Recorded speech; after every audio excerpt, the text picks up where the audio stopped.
Well, local companies are stepping up to help tornado victims in Kentucky. The Transonic companies are donating wipes and gloves to help in the cleanup there. Those with the company say they were inspired to help their neighbors in need by doing what they do best, producing cleaning and personal protection products. If you went looking for someone who could both make wet wipes and have capacity available to be able to donate, you'd have a very difficult time finding anyone else being able to do that right now.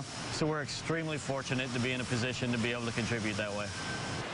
Today, Transonic companies donated 2 full pallets. That's more than 70 cases of wet wipes. And don't forget, we here at WAT are partnering with the Red Cross. So if you would like to help monetarily, you can donate to the Red Cross in support of people affected by tornadoes. Just call 865-584-2999. You can also text Red Cross to 90999 to donate $10. And to find out more ways to donate, you can go to our website, WATE.com.